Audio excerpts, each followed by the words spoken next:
miscarriage is all consuming and you can't see anything else in your life. I had no one there for me.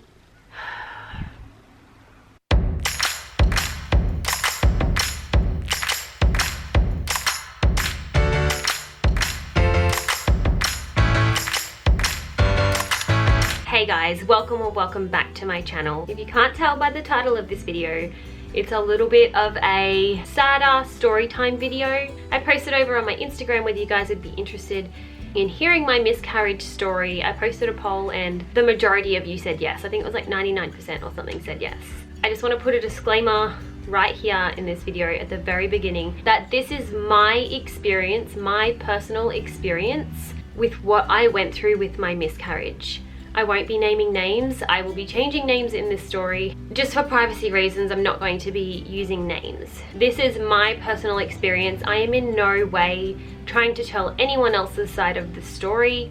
This is my side of the story from what I understand, from what I went through, from what I experienced during my miscarriage, or chemical pregnancy, I guess you could call it, because it was a very, very early miscarriage. It was in a really dark time in my life. For those of you who don't know, I used to live in Townsville, and it was during my time in Townsville that my miscarriage happened. I lived in Townsville and I didn't have many friends there and I didn't have any family there.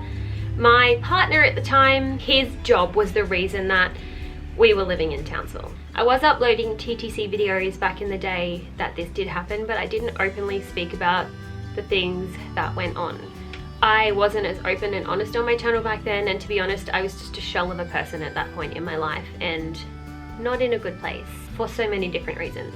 This is my miscarriage story. My partner and I at the time, let's call him Larry. We had been trying to conceive for 6 months at the point that I fell pregnant, which I know is not a long time for so many people spend years and years and years trying to conceive, but Larry's work was seeing him leaving for a really, really long time, like 6 months he would be gone for. So the clock was ticking on the time that we had to conceive, and it was kind of a time crunch, and in reality I probably should have not pushed it and put so much pressure on both of us, but that's just how it panned out. I was testing from 10 DPO and I got a negative test on 10 DPO. For those of you who don't know what DPO means, it means days past ovulation. And I got a negative test on 11 DPO. And then I got a positive test on 12 DPO. It was the first positive pregnancy test I'd ever seen, and I was over the moon about it. I was so incredibly happy to see that line. But something just didn't feel right. It just didn't sit right. I think that feeling started the next day when I tested again and the line didn't get any darker. I know that pregnancy tests aren't like a reliable way to see whether your pregnancy is progressing, but from what I had seen on YouTube, the pregnancy progression lines are supposed to like double every 24 to 48 hours. And it was no darker, like it was the same, if not a little bit lighter. So of course I had some reservations about the pregnancy, and I told Larry that I have a feeling this baby isn't gonna stick.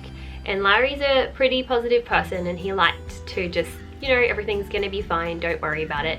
Which at that point I probably needed to hear, even though it wasn't going to be okay. I think Larry also was in a bit of denial of the situation and maybe just didn't know how to process feelings throughout this story. Rewind to the first day that I got my positive test, which was 12 DPO. I went straight to the doctor and got my blood drawn. So before the line even got lighter or anything like that, I went to the doctor and I got my blood drawn, and he said, we'll get your results tomorrow. So the next day I tested, the line got lighter. I went into the doctor's to go get my results, and my HCG level was at 11, which isn't terrible. I mean, it was super, super early. I was only 12 DPO when I got tested. It could have gone up from there. There's a bin truck outside. I don't even know what I was saying now. Yeah, it wasn't, 11's not a great number, but it could have gone up. But from what I'd seen, other people's HCG levels being, I wasn't comfortable with it. And because the line didn't get darker, the day that I got my results, I just knew that it wasn't gonna be okay. He drew my blood again that day, and he said, look, we'll just see what happens. We'll see if it goes up, we'll see if it goes down. It's supposed to double every 24 to 48 hours. We'll just see what happens. So we went home, and then the following day, I started cramping and bleeding before I even got my results back. So I was at home the morning that I was to go get my second blood draw test back, and Larry had to go to work, but I begged him. I was so upset. I begged him to just take an hour off in the morning to come with me because I really needed some support. And Larry was not happy about that. He didn't want to take the morning off work because Larry loves his job. So he did it because I was a mess and I begged him to, but he wasn't happy about it. So when we got to the doctor's office and we were sitting down waiting to go see the doctor, I was just sitting in my seat and I just remember feeling so defeated and so, why is this happening to me? We'd tried for 6 months, and I know that's not a whole lot of time, but we had tried and we had a time limit, and I just felt defeated. So I was sitting there, you know, cramping and bleeding. I know what's going on. I know that I'm having a miscarriage. But Larry was sitting next to me telling me I'm overreacting and that everything's gonna be fine.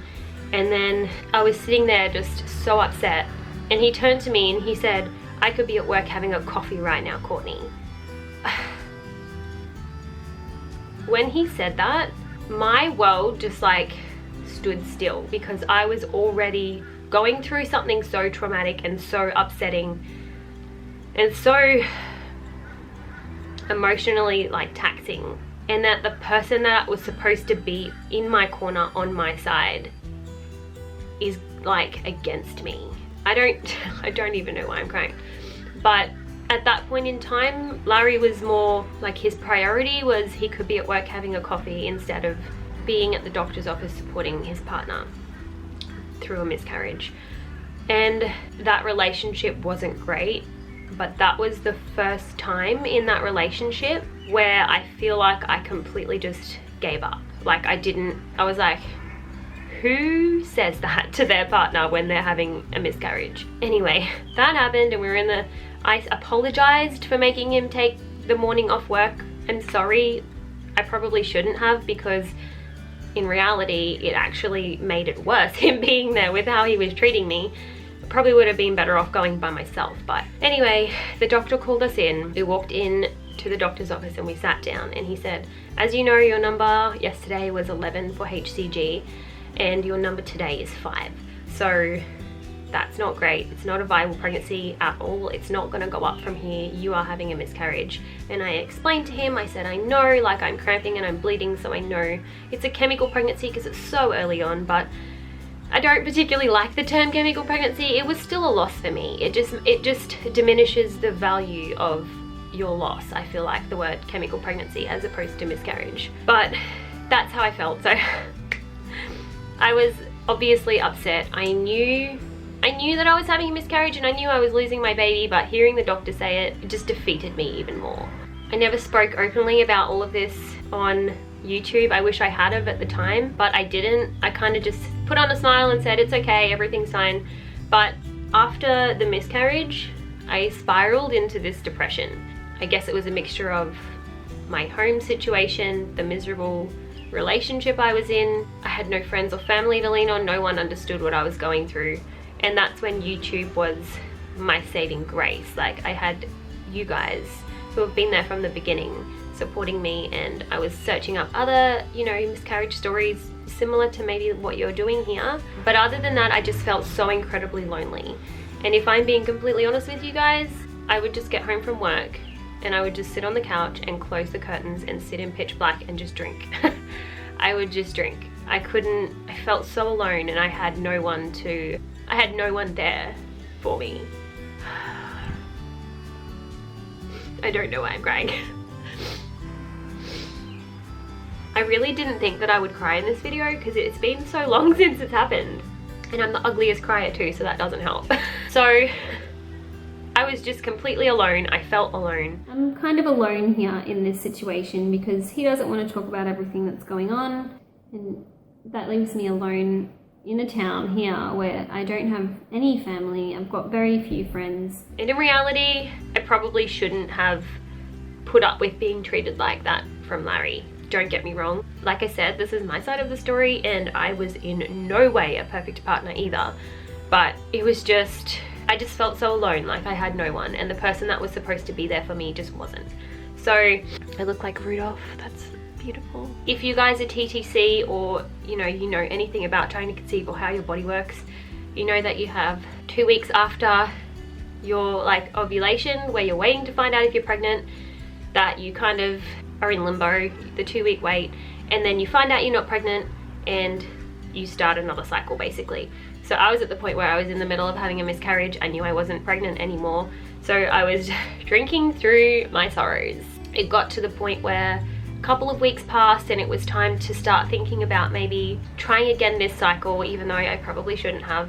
And I didn't mention at the beginning of this video that my body was still adjusting to coming off the pill at the point that I felt pregnant with this baby. And I'd ovulated the day after my period finished when I got pregnant with that baby that I miscarried, which I'm assuming is the reason it didn't stick, because my uterine lining didn't have enough time to like grow and get thicker or whatever. So my body was doing weird stuff and ovulating at weird times, and I'm assuming that's why I had the miscarriage. This time around I'd had the miscarriage, I think it was 3 weeks had passed, maybe even longer. I'd been testing for ovulation to see when I would ovulate so that we could try again, and I finally got a positive ovulation test on, I think it was around cycle day 28 or something like that. Our doctor had given us the go ahead to try again in the next month because it was such an early miscarriage. So I ovulated and we tried again, and happy silver lining, we got pregnant, and I now have a healthy 2-year-old. If you're going through a miscarriage at the moment and you're wondering to yourself, am I ever gonna get pregnant again? Am I ever gonna have a healthy baby? The answer could be yes. Like, I got pregnant the next month and I now have a 2-year-old. I'm no longer with Larry. Larry's job took him away when our daughter was 7 weeks old, and we split up before he came home. So I want to just encourage you guys, if you're going through something similar like a miscarriage or a loss or something like that, you are not alone. There are so many people and so many women who experience going through a loss or a miscarriage, and it's so helpful to have a community around you to support you and help you. I do not know what I would have done without YouTube and without my amazing subscribers lifting me up, because at that point in my life, you guys were all I had. If you are experiencing something similar, reach out to some online communities and seek help and speak to other mums who have been through the same thing, because it helps immensely, especially if you're alone and you're going through it alone. So the happy ending to the story is that I managed to fall pregnant pretty soon after the miscarriage, and I have a healthy daughter now. Also, another happy ending to this story, if you guys don't follow my channel, please do subscribe, but I am now in the happiest relationship of my life with my new fiance, and I am 24 weeks pregnant with our baby girl.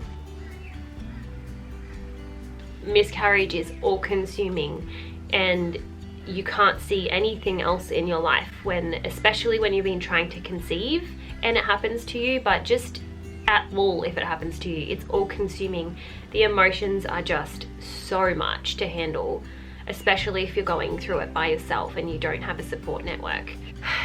You can't see anything else around you. It's kind of like when you're in a stair and everything else around you is black and you just see like this one thing that you're looking at and everything else is gone. That's what it's like when you have a miscarriage. It's just, you can't see past the grief and you can't see past that point in time, and I couldn't see past it. I just assumed, that's it, I'm never gonna have a baby, I'm never gonna have a family. But don't lose hope, because there's always hope. This video got a little bit more emotional than I thought it was going to. I'm really sorry about that. I don't know what else to talk about. That's it. That's my story of miscarriage, or the miscarriage that I went through. That's my side of the story. That's just what I went through. This is all I'm doing, is just sitting down and telling you guys what I went through, the experiences I went through, the feelings I went through, and just telling them to you guys. That is all that is happening. I'm not trying to make anyone look bad or anything other than just connect with you guys and hopefully reach out to someone who has been through the same thing or is currently going through the same thing and just needs support. Please feel free to comment down below or send me a message on Instagram. My Instagram will also be down below in the description if you need some support, because I am more than happy to be that person that supports you, because I would have been so much better off having someone to talk to at that point in my life. Don't forget to subscribe if you want to follow our journey. Give this video a thumbs up if you liked it, and I will see you guys in the next video. Bye!